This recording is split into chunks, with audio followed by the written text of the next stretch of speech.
Avez-vous déjà eu l'impression que votre esprit était une pièce remplie de carton, de papier et d'objets que vous ne réutiliserez plus jamais, mais que vous tenez absolument à conserver? C'est comme si chaque pensée accumulée était un amas de poussière qui prenait de la place et sapait votre énergie. Le résultat? Anxiété, stress et cette impression constante que la vie va toujours plus vite que vous ne pouvez suivre. Imaginez un instant ce que ce serait d'entrer dans cette pièce et de commencer à la vider. Chaque boîte ouverte, chaque objet jeté, chaque espace libéré. Soudain, vous respirez mieux. La lumière entre par les fenêtres. L'air circule.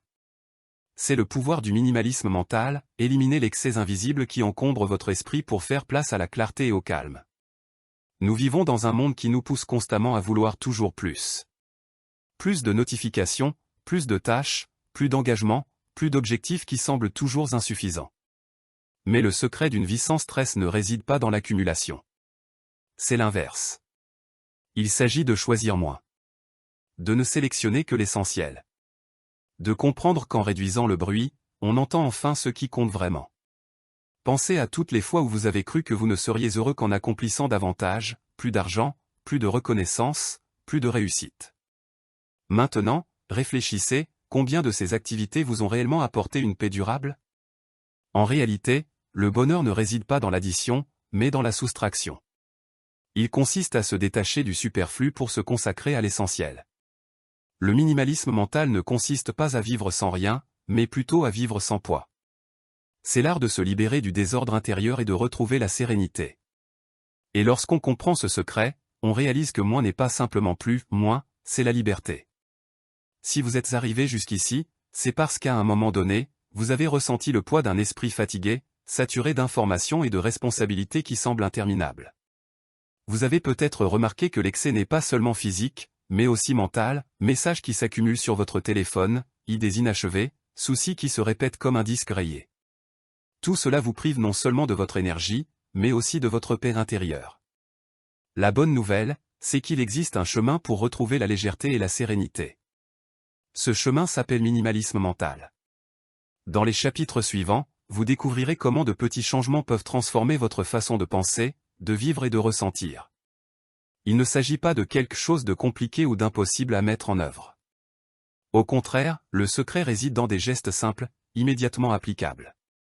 À mesure que vous progresserez, vous réaliserez que la vie peut être plus claire, plus calme et, surtout, plus heureuse en se débarrassant de ce qui ne nous sert pas. Et voici une invitation spéciale, si ce sujet vous a touché, abonnez-vous à la chaîne, activez la cloche de notification et aimez cette vidéo. Ce simple geste nous permet de toucher davantage de personnes qui ont également besoin de connaître le pouvoir libérateur du minimalisme mental. Je veux aussi proposer quelque chose qui nous connectera d'une manière unique. Écrivez dans les commentaires quelle ville et de quel pays regardez-vous cette vidéo. C'est toujours inspirant de voir comment des personnes venues de différentes régions du monde se rassemblent ici, unies par la même quête de paix et de clarté d'esprit. Votre participation est essentielle au développement et au renforcement de cette communauté. Préparez-vous, car le voyage que vous commencez aujourd'hui pourrait être le premier pas vers une vie vraiment sans stress. Le poids invisible de l'excès. Avez-vous déjà remarqué que l'esprit ne se repose jamais? Du réveil à l'endormissement, un flot constant de pensées se dispute notre attention. Liste de choses à faire, rendez-vous, échéances, soucis d'argent, doutes relationnels, craintes pour l'avenir. C'est comme si chaque pensée était une petite goutte d'eau qui, prise isolément, semble inoffensive, mais qui, ajoutée à des milliers d'autres, se transforme en une tempête impossible à ignorer.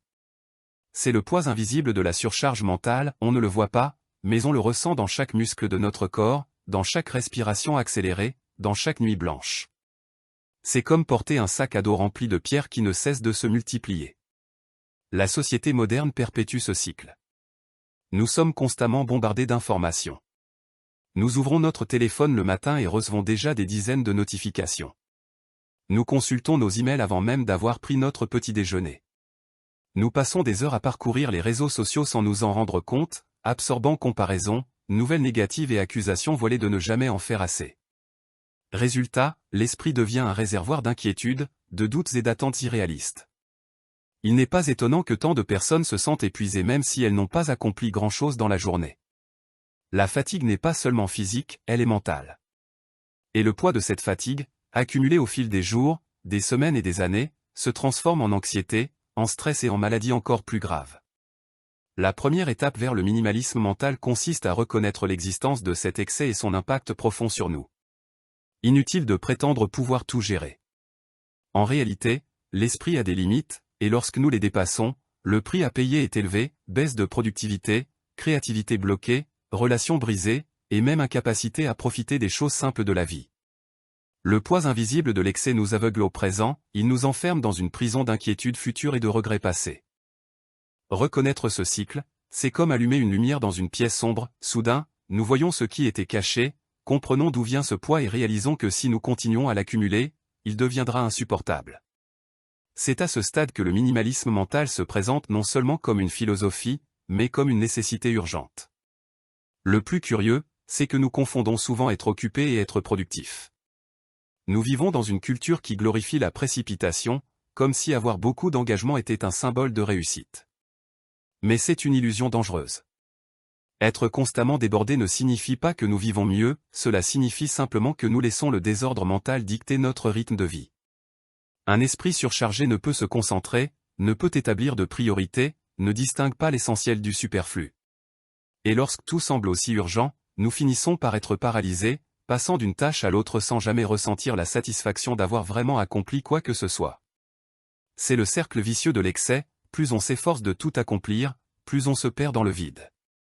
Cette surcharge invisible affecte également notre santé émotionnelle.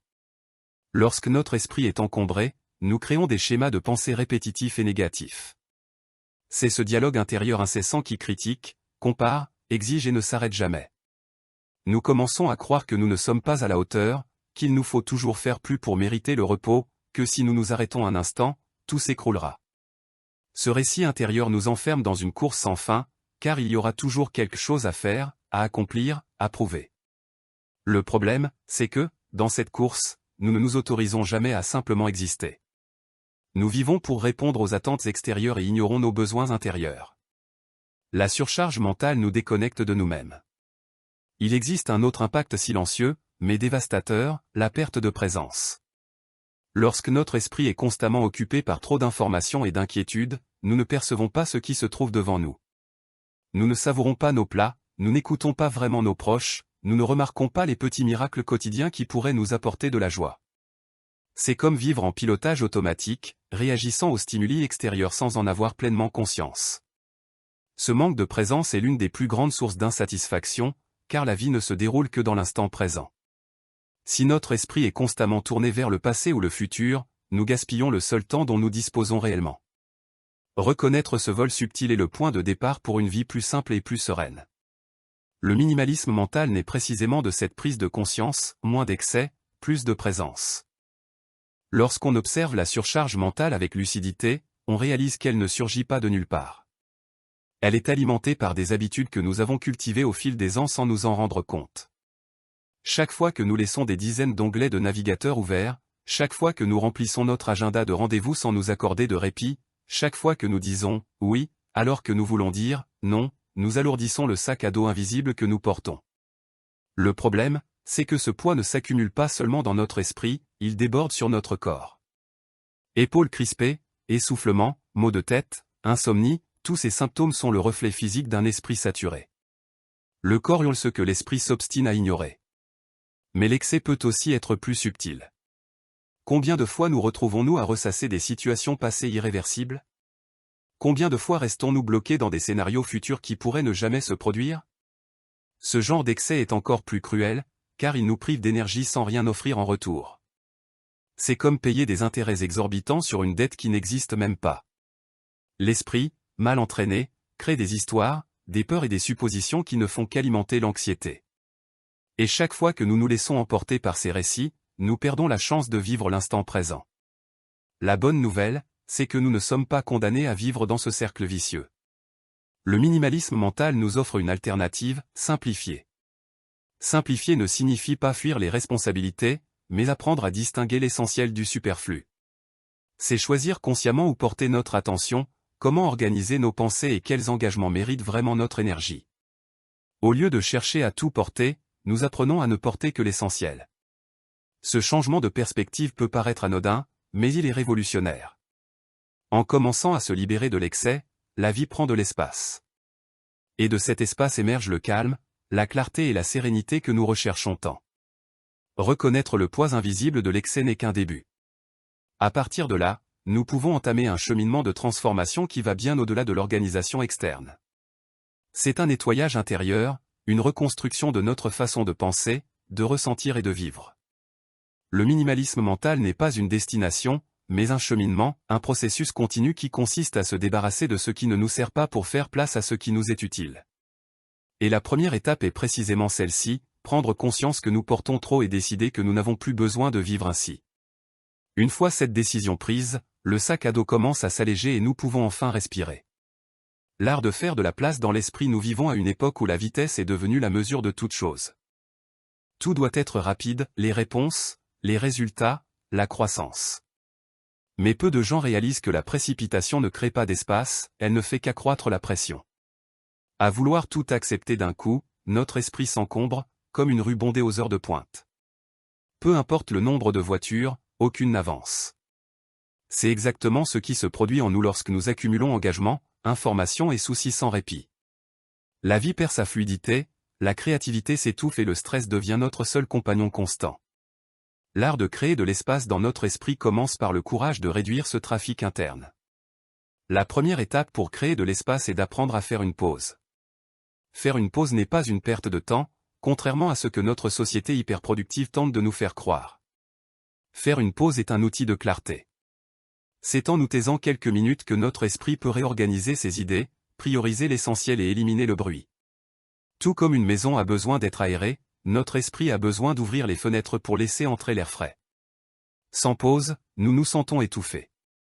C'est pourquoi des pratiques simples comme la méditation, la respiration consciente ou même une promenade tranquille sont si puissantes, elles nous apaisent, mais créent aussi de l'espace mental. Et quand il y a de l'espace, il y a du possible. Une chance d'entrevoir des solutions qui étaient auparavant cachées dans la confusion. Un autre aspect fondamental de cet art est la capacité à dire « non ». Chaque fois que nous acceptons un engagement qui ne correspond pas à nos valeurs, nous privons de l'espace qui pourrait nous apporter la paix. Non n'est pas un rejet, mais une protection. C'est le choix conscient de préserver notre énergie et notre attention pour l'essentiel. Ne pas savoir dire « non » nous pousse à vivre selon les intérêts des autres plutôt que les nôtres. Apprendre à s'affirmer, à respecter ses propres limites et à maîtriser son temps est un acte de courage qui libère un immense espace mental. Et cet espace, une fois conquis, est le terreau fertile où naît la sérénité. Créer de l'espace dans son esprit signifie aussi apprendre à organiser ses pensées.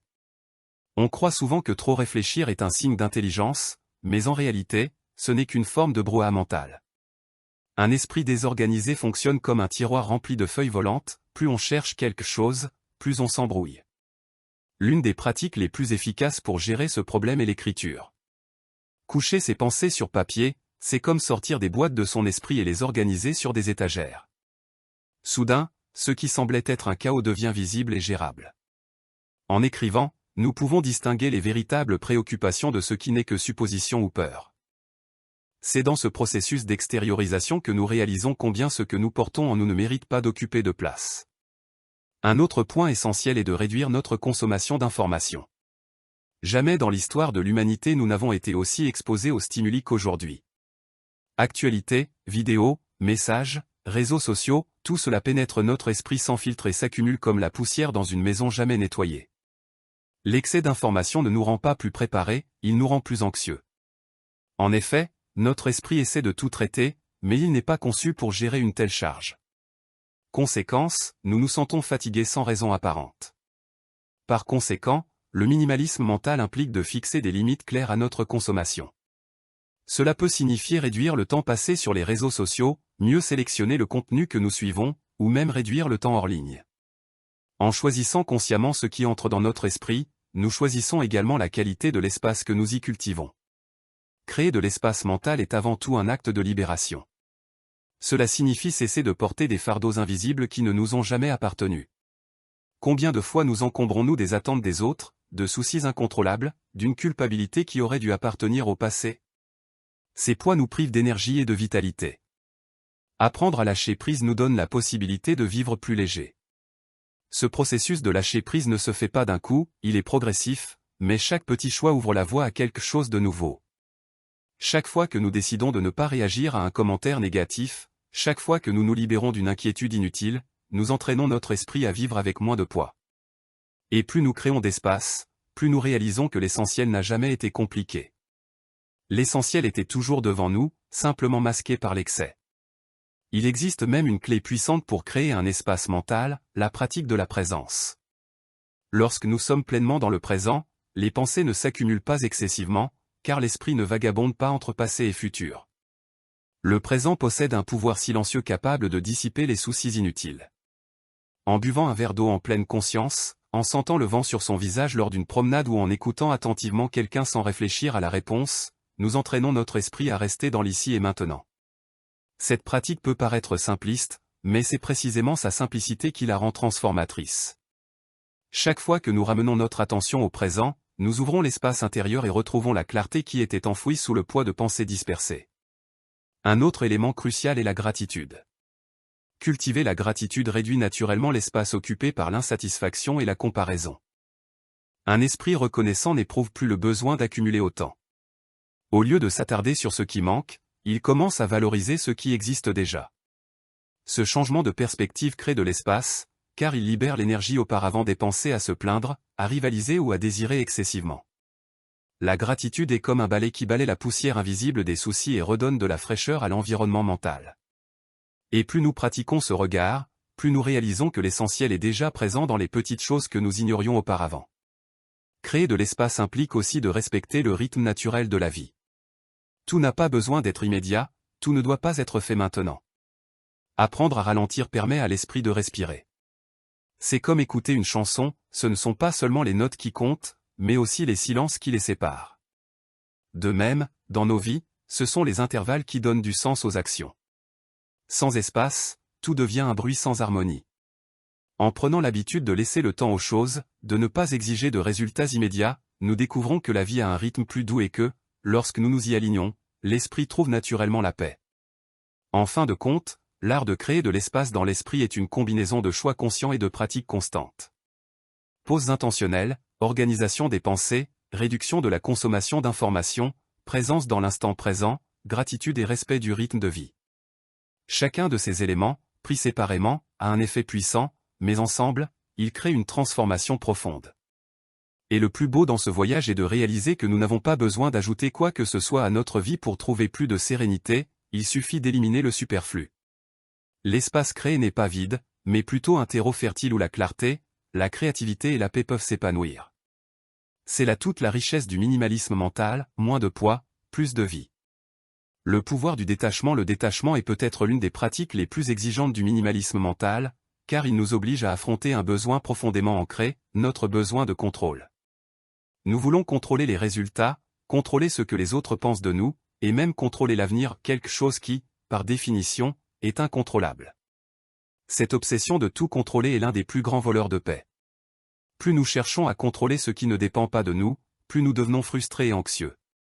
Le pouvoir du détachement commence précisément à ce stade, comprendre que certaines choses échappent à notre contrôle. Accepter cette vérité n'est pas une faiblesse, c'est la liberté. Mais lâcher prise ne signifie pas devenir indifférent. Beaucoup confondent lâcher prise et indifférence, alors que c'est tout le contraire.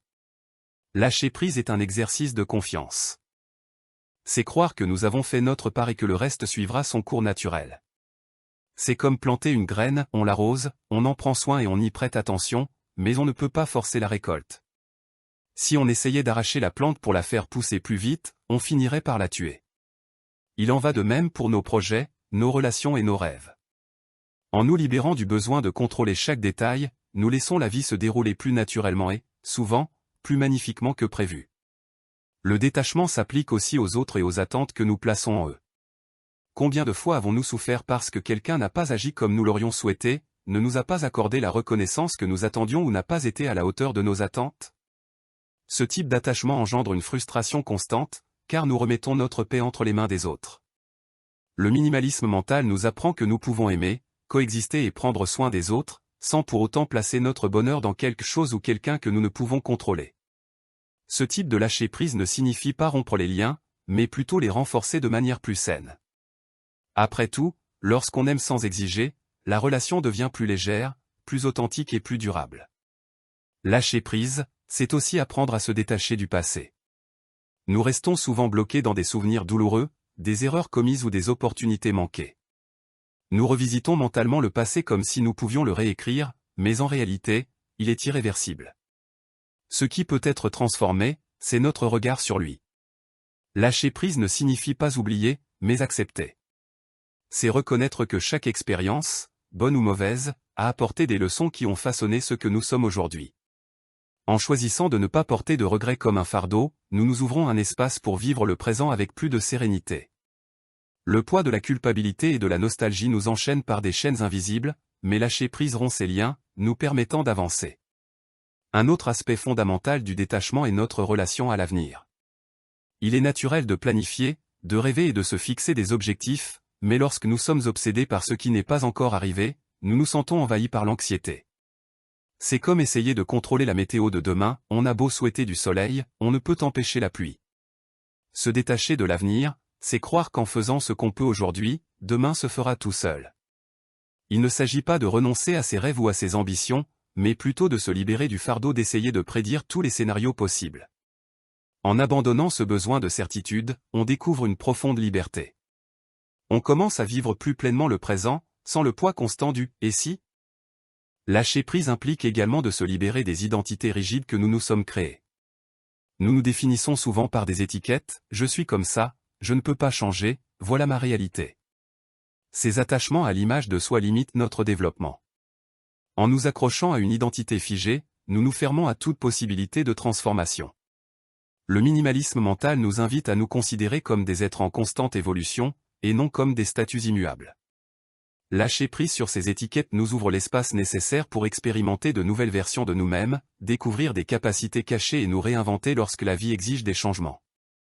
Le détachement, dans ce cas, est une invitation à l'expansion. Il existe aussi un type de détachement que nous négligeons souvent, celui des choses matérielles. Il n'est pas étonnant que le minimalisme ait débuté dans le monde physique avant de s'étendre au mental et au spirituel. En accumulant des objets superflus, nous finissons par créer un attachement émotionnel à leur égard, croyant qu'ils représentent notre identité ou notre sécurité. Mais en réalité, chaque objet que nous conservons requiert de l'énergie, il faut en prendre soin, le nettoyer, se souvenir. Cela occupe de la place non seulement dans nos maisons, mais aussi dans nos esprits. En nous débarrassant de ce qui ne nous sert plus ou qui n'a plus de sens, nous envoyons un message puissant à notre cerveau, nous n'avons pas besoin de tant de choses pour être heureux. Cette pratique extérieure du lâcher-prise se reflète directement à l'intérieur, apportant clarté et légèreté. Le détachement nous apprend également à mieux faire face aux inévitables changements de la vie. Résister à ce qui change constamment ne fait que créer de la souffrance. Tout change, les gens, les circonstances, les cycles.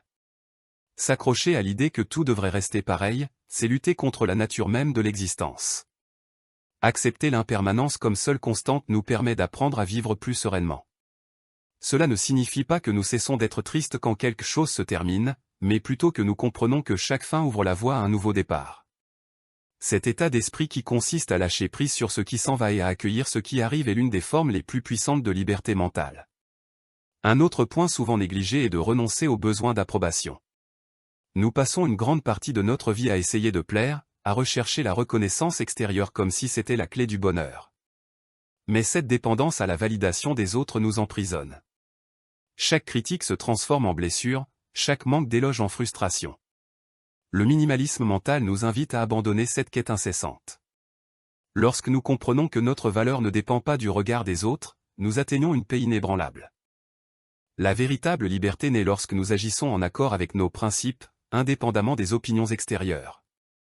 En fin de compte, le détachement nous amène à réaliser que la vie est plus légère lorsque nous acceptons de ne pas avoir le contrôle absolu, et que c'est une bonne chose. En apprenant à lâcher prise sur ce qui ne nous sert pas, qu'il s'agisse d'un objet, d'un souvenir, d'une attente ou d'un besoin d'approbation, nous faisons place à ce qui compte vraiment. Le détachement n'est pas une perte, c'est un gain. C'est l'échange du poids contre de l'espace, de l'anxiété contre de la confiance, de la peur contre de la sérénité. En adoptant cette pratique, nous découvrons que vivre avec moins d'attachement ne signifie pas vivre avec moins d'amour ou de sens. Au contraire, cela signifie aimer plus librement, vivre plus pleinement et marcher plus léger. Le minimalisme mental en pratique jusqu'ici, nous avons compris le poids invisible de l'excès, l'importance de créer de l'espace et le pouvoir du détachement. Mais comprendre ces concepts ne sert à rien s'ils restent de simples idées. Le véritable impact du minimalisme mental se révèle lorsque nous le mettons en pratique, au quotidien, à travers les petites décisions que nous prenons. C'est là que beaucoup trébuchent, croyant que la transformation exige des changements radicaux, presque impossibles à maintenir. En réalité, le minimalisme mental commence par des étapes simples mais cohérentes qui s'accumulent jusqu'à créer une vie plus légère. L'une des premières pratiques consiste à fixer des limites claires à l'utilisation des technologies. Les téléphones portables, les réseaux sociaux et les applications ont été créés pour capter notre attention, et si nous manquons de discipline, nous devenons esclaves de notifications constantes. Il en résulte un esprit fragmenté et sans repos. Une façon simple d'appliquer le minimalisme mental est de créer des plages horaires spécifiques pour consulter les messages et les actualités, plutôt que d'être disponible 24h24 et 7h7. Une autre pratique consiste à désactiver les notifications inutiles pour ne laisser passer que l'essentiel. Ainsi, nous reprenons le contrôle de notre attention, l'attention étant l'une des ressources les plus précieuses de l'esprit. Une autre application pratique est l'habitude de faire le point quotidiennement. À la fin de la journée, prenez quelques minutes pour réfléchir, qu'est-ce qui était vraiment important aujourd'hui? Qu'aurait-on pu laisser de côté? Cet exercice simple agit comme un nettoyage mental, nous aidant à repérer les excès récurrents et à identifier les points à réduire. Tout comme on fait le ménage pour éviter l'accumulation du désordre, il est important de faire le ménage régulièrement pour éviter l'accumulation des soucis. Cette pratique quotidienne, bien que brève, a un effet profond à long terme, nous devenons plus sélectifs, plus conscients et mieux préparés à affronter les pressions extérieures sans perdre notre sang-froid. Un autre exercice puissant pour cultiver le minimalisme mental est la pratique de l'écriture consciente, également appelée journalisation. Cette technique consiste à consacrer quelques minutes par jour à noter les pensées, inquiétudes ou idées les plus récurrentes qui vous traversent l'esprit. En écrivant, nous donnons forme à ce qui n'était auparavant qu'un trouble intérieur. Souvent, le simple fait d'enregistrer une pensée réduit sa charge émotionnelle, car elle n'occupe plus l'espace tel un fantôme silencieux. De plus, journalisation cela nous aide à identifier les schémas, nous identifions les inquiétudes récurrentes, les peurs exagérées et les objectifs qui comptent vraiment. Grâce à cette clarté, il devient plus facile de se détacher de ce qui n'est pas essentiel et de se concentrer sur ce qui apporte de la valeur. Organiser son environnement physique est également une pratique essentielle du minimalisme mental. Notre esprit est profondément influencé par l'espace dans lequel nous vivons. Un bureau encombré de papiers et d'objets éparpillés transmet une impression de chaos au cerveau, même sans que nous en soyons conscients. À l'inverse, un environnement propre, aéré et simple évoque calme et clarté. Il ne s'agit pas de vivre dans une maison vide, mais d'éliminer ce qui est inutile ou sans signification. Chaque objet retiré crée une image symbolique dans notre esprit, moins de poids, plus d'espace. Ce processus d'organisation externe est l'un des raccourcis les plus efficaces pour entamer le chemin de la simplification intérieure. De plus, pratiquer le minimalisme mental implique d'apprendre à choisir judicieusement les combats que nous choisissons de mener. Nous gaspillons souvent notre énergie dans des disputes inutiles, des problèmes qui ne nous concernent pas ou des situations que nous ne pouvons maîtriser. Chaque fois que nous nous laissons emporter par quelque chose d'insignifiant, nous gaspillons notre attention et notre énergie qui pourraient être consacrées à ce qui compte vraiment. Une simple question peut nous guider, est-ce vraiment essentiel à ma vie, à ma paix intérieure et à mes objectifs? Si la réponse est non, le mieux est de ne pas investir d'énergie. Cette capacité à prioriser évite les efforts inutiles et garde l'esprit clair, prêt à se concentrer uniquement sur l'essentiel. Une autre pratique essentielle consiste à cultiver des routines de silence. Dans un monde constamment bombardé de bruit, de notifications et d'informations, les moments de silence deviennent presque un luxe, mais un luxe nécessaire. Prendre quelques minutes par jour pour simplement être en silence, sans télévision, musique ou téléphone portable, c'est comme offrir des vacances à l'esprit. Dans cet espace silencieux, nous pouvons entendre nos propres pensées plus clairement et trouver souvent des réponses cachées sous le bruit du quotidien. Le silence n'est pas une absence, c'est une présence ou une présence de clarté, de connexion et d'équilibre. Le minimalisme mental peut également se manifester dans notre façon de consommer du contenu. Choisissez les livres, les vidéos, les podcasts et même les personnes que vous suivez sur les réseaux sociaux. Demandez-vous, ce contenu me nourrit-il ou me distrait-il simplement? En choisissant de consommer ce qui apporte vraiment de la valeur, nous entraînons notre esprit à filtrer l'essentiel. Il ne s'agit pas d'éliminer tout divertissement léger, mais plutôt d'éviter la surconsommation de stimuli vides qui ne font qu'occuper le temps sans contribuer à l'épanouissement. Tout comme une alimentation équilibrée renforce le corps, une consommation consciente renforce l'esprit. Une autre application pratique consiste à pratiquer la présence dans des activités simples. On croit souvent qu'il faut des heures de méditation pour atteindre la sérénité, mais en réalité, de petits moments de pleine conscience font toute la différence. Boire du café et humer son arôme, prendre une douche et sentir l'eau couler sur son corps, marcher et observer le mouvement de sa respiration, autant de pratiques accessibles qui entraînent l'esprit à rester dans le présent. En s'abandonnant au présent avec attention, on ralentit le tourbillon mental et on découvre un état de calme naturel, toujours présent. En fin de compte, pratiquer le minimalisme mental est un choix quotidien. Il n'y a pas de point final où nous sommes, prêts, ou, parfaits, dans ce voyage. C'est un processus continu d'observation, de sélection et de lâcher prise. Certains jours seront plus faciles, d'autres plus difficiles, mais chaque décision consciente renforce ce chemin. L'important est de se rappeler que nous ne cherchons pas à vivre sans pensée, responsabilité ou défi, mais plutôt à vivre sans poids inutile. En appliquant le minimalisme mental, jour après jour, nous atteignons quelque chose de bien plus grand que la productivité ou l'organisation, nous atteignons la sérénité.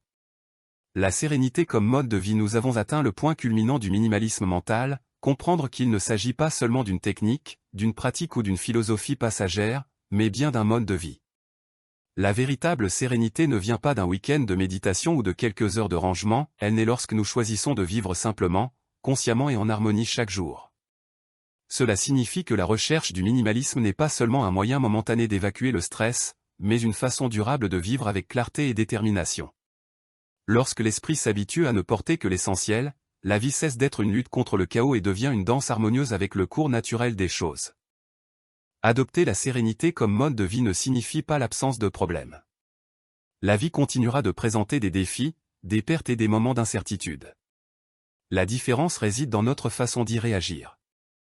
Un esprit saturé désespère face à chaque obstacle, car il est déjà dépassé et ne trouve plus de place pour affronter la nouveauté. Un esprit formé au minimalisme, en revanche, observe la situation avec calme, évalue ce qu'il maîtrise réellement et réagit avec équilibre.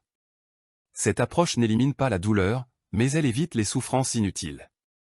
C'est comme être dans un bateau, on ne peut pas empêcher les vagues de surgir, mais on peut apprendre à ramer avec stabilité et confiance. Un autre aspect important de ce mode de vie est la capacité à valoriser la simplicité. Nous associons souvent le bonheur aux grandes réalisations, aux voyages exotiques ou aux objectifs ambitieux. Mais la sérénité nous apprend que les véritables trésors résident dans les choses simples, une conversation sincère, un lever de soleil, un moment de silence, un geste de gentillesse. En ralentissant et en cessant de chercher constamment, nous pouvons voir la beauté cachée du quotidien. Ce changement de perspective transforme non seulement notre rapport au monde, mais aussi notre rapport à nous-mêmes. Nous découvrons que nous n'avons pas besoin de courir après la vie, nous pouvons simplement la vivre, et cela suffit. Le retour à l'essence, le minimalisme mental est plus qu'un concept, c'est une invitation. Une invitation à laisser derrière soi l'excès qui nous étouffe, à se libérer des poids invisibles qui nous pèsent et à retrouver la légèreté qui nous habite depuis toujours. Il ne s'agit pas de changer qui nous sommes, mais de nous débarrasser des couches de distraction, de pression et d'attente qui nous ont éloignés de notre essence. Tout au long de ce voyage, nous avons constaté que la sérénité n'est pas le fruit du hasard, mais de choix conscients. Chaque pause, chaque détachement, chaque pratique de la présence ouvre un espace pour vivre la vie avec plus de clarté. Ce n'est pas un chemin que l'on emprunte d'un coup, mais un processus continu, où chaque petit pas a un pouvoir transformateur. Et c'est peut-être là le plus grand secret, comprendre que moins n'est jamais synonyme de perte. Moins de poids, moins de précipitation, moins de bruit, apporte toujours plus de paix, plus de présence et plus de liberté. En choisissant de vivre avec moins, vous ne réduisez pas votre vie, vous augmentez votre capacité à vivre pleinement. Que ce ne soit que le début de votre cheminement vers une vie plus simple, plus légère et, surtout, plus sereine.